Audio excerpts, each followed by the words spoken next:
Hi everyone, Mr. Jackson here, ready to give you week 1 of the Outlanders.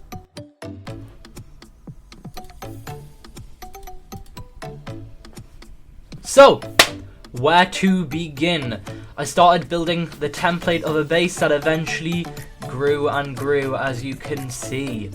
We have 4 basic houses for the 4 main players that were meant to be joining, a little farm, a little tinker smeltery, some farms in the distance, and finally sugarcane growth.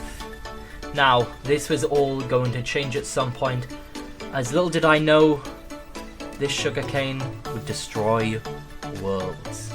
But less of that now. Let's start talking about what I actually did to improve this place. The first thing I did was I started to build a point of defense, some towers at the entrances of my base.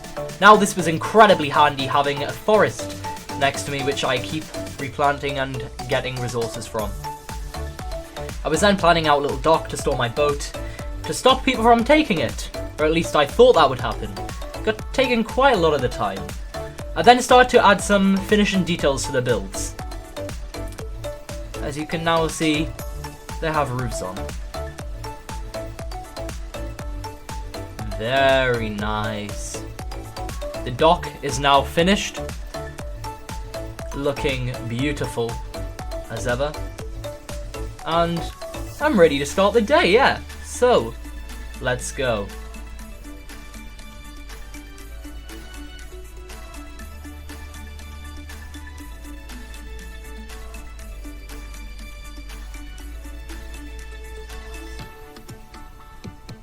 So, as I start to navigate down this river, you can see it's quite winding and we're going through a cliffside which I had to drill a hole through and able to connect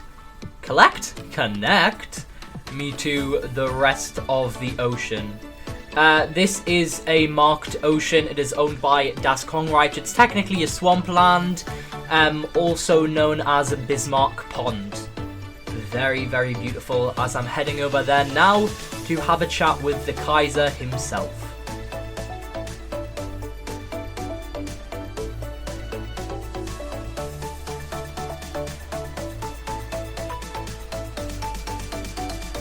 So, pulling in now, passing their beautiful place.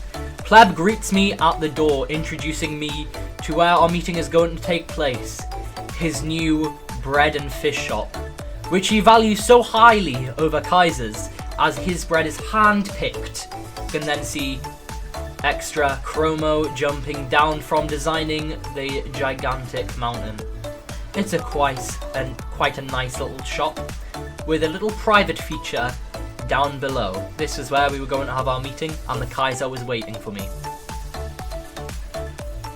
Now, the meeting itself was not boring in the slightest. The topic was to do with land and who owned what. This is where we decided who owned the pond. Bismarck Pond. I've definitely botched that word 1 or 2 times, but let's ignore it for now. As you see, Pleb overseen this to make sure it was all fair, despite the fact he's on the Kaiser's team. I felt a bit pressured into this situation and couldn't wait to get out. Many hours passed as we deliberated over this, and this was the first of many ways Kaiser was trying to invoke peace on the people. Now, this isn't anything I'm used to, so maybe he is a good guy after all. But anyway, I'd had enough of that. It was time for me to get out of there. I did feel a bit threatened by his men with guns. So, I headed along back to my boat, now fully armoured, fully prepared, and with my 13 cape on, as it was time to invoke my plan, Disc 13. As I headed back, I began to wonder, how would this even work? My entire plan is based on the fact that I would build a monastery, train up an army of monks, so I could have a better defense than Lapidor and Das Kongrite, the 2 nations surrounding me, which were 10 times more powerful and ready to blow each other up in an instant. But, as you can see, that wasn't what I was focusing on. I'd finally arrived home to my finished builds. 2 watchtowers that hung beautifully, as well as the decorated terrain. You can see one of my members, Cram, coming out of one of the houses he decorated as I park up this boat. For the majority, the most part, it was only me, Cram, and another person. Now, I don't know what they want to be called as, so I'm just gonna leave it as Mustard, which I know is quite funny since that's my name, but you'll see. Anyway, with just the 3 of us, we functioned actually quite well, quite productively. Not like Das Kongreich, who was blowing each other up every 5 seconds, but that's what you get when you give boys guns. Yeah, we have guns in these mods. It's pretty insane. So, as the final houses were detailed, we decided to work on the surrounding. We focused on nature, we focused on paths, making the world a tad bit greener. This was quite simple to do. We found a few ideas off Pinterest and other places, and it really just adds something to the area.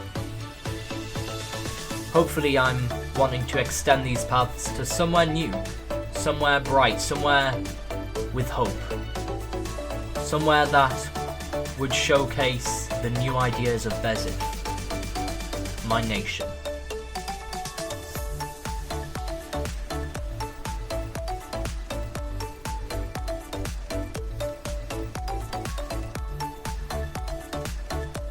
As we head up here, you can see all the new buildings I was currently working on. Namely so, the Town Hall. This was going to be one of pride, of power. It is a place to talk to my citizens, discuss politics, have elections. It would be a place for people to deliberate, for justice, and for most importantly, communication. But we couldn't have communication and deliberation without a place to relax. So I started to build and work on these little huts, covered in foliage, with little campfires to warm yourself by.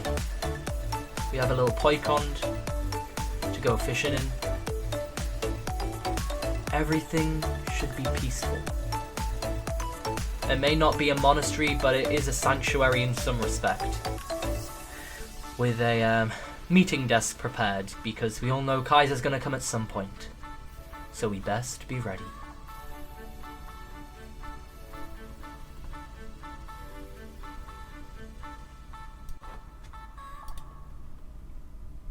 So, why have we got this on the screen then? This is a map of my base. And a brief explanation is anything red I want removed. The giant highlighter pieces that look like a kid's used a crayon, that's where I want to put forests. Anything yellow, I want to put some form of farm there. Anything orange, I want to put defense towers there. Anything grey, I want housing. Black, I want industry. Overall, I want peace. And at the kind of greyish purple part, that's where I want my sanctuary, my monastery, my place of defense and power. This will make a stronger base, a stronger Bezif, a powerful enemy.